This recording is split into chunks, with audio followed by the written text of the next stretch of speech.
네, 김태현 이사장께 질의를 드리도록 하겠습니다. 예. 2006년부터 우리가 ESG 투자를 위탁해서 운영하는 책임 투자를 시작을 했는데요. 그 국민연금이 ESG 고려해서 하는 자산군의 운용 규모를 2021년 말 기준으로 보면 한 130조 정도 되고, 그리고 2018년에 스튜어디십 들어오면서 계속 확대하겠다고 했기 때문에 지난 2020년에는 22년까지 한 50% 정도까지 자산 규모를 확대하겠다고 했는데 아직 거기까지는 가지는 않은 것 같습니다. 40? 그러나 네. 40 지금 얼마나 되죠? 46.7%. 거의 맞고 있네요.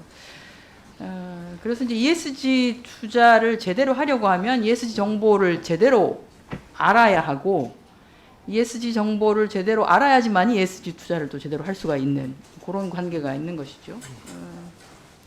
국민연금이 만들어서 운영하고 있는 ESG 고려 지표는 14개 평가 이슈가 있고 전체 61개의 평가 지표가 있습니다. 그 중에 이제 환경 관련한 부분이 15개가 있는데요.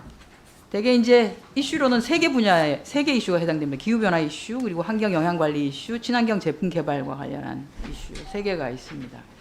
그런데 이제 ESG 지표 그 3개 중에 환경, 사회, 그리고 지배구조 관련한 부분에 보면 그나마 다른 영역, 사회 분야는 75.4% 정도 정보 입수가 되고 있고, 지배구조 분야는 아주 워낙 이게 말이 많았기 때문에 93.6% 정도까지 영역별로 정보 입수가 되는 반면에 환경 분야는 43.1%밖에 되지 않습니다. 굉장히 미약한 수준입니다.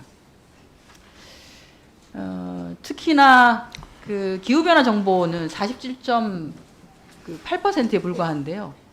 장기적으로 보면 기후변화 이슈에 제대로 대처를 하느냐 안 하느냐가 그 기업의 존폐와도 관련이 되기 때문에 이것과 관련해서는 제대로 된 정보를 확실히 파악해야지만이 ESG 투자를 제대로 할 수 있는데, 정보가 제대로 파악이 되지 않은 상태에서 어떻게 투자 결정을 할 수 있는지 굉장히 좀 궁금하기도 합니다. 그 국민연금은 이미 2009년에 그 세계 최대 ESG 투자 그룹이기도 한 프리에 가입을 해 있습니다. 가입을 해 있고요. 책임 투자 원칙에 가입을 했고, 거기에 보면 6가지 원칙이 있는데 그 중에 3번째가 적극적인 ESG 정보 공개 요구입니다. 요구를 해야지 제대로 투자할 수 있으니까, ESG 투자를 할 수 있으니까.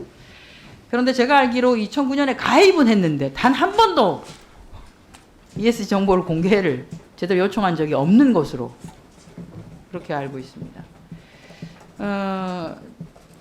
그러면 특히나 이제 환경 정보가 저렇게 제대로 알려지지 않은 상태 1분만 감사합니다.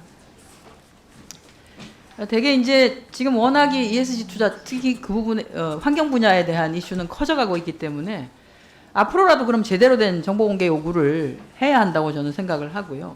이게 굉장히 중요한 것이 국민연금은 국내 전 산업에 제대로 투자를 하고 있고, 국민연금이 정보 공개를 요구하는 것 그 자체로서 사실은 국내 기업들의 정보 공개 수준을 높일 수가 있고요. 또 하나는 자본시장의 투명성을 높일 수가 있어서 주주에게는 모두 다 이익이 되는 상황으로 돌아옵니다. 그게 결국은 연금이 투자한 것에 또다시 돌아올 가능성이 있고요. 그래서 지금은 제대로 하지 않고 있는데, 이거는 제가 요청하는 것은 ESG 정보 공개 요구 관련한 계획을 연금공단 차원에서 좀 세우시고요. 종합감사 전까지 저희 의원실로 보고를 해주시기 바랍니다.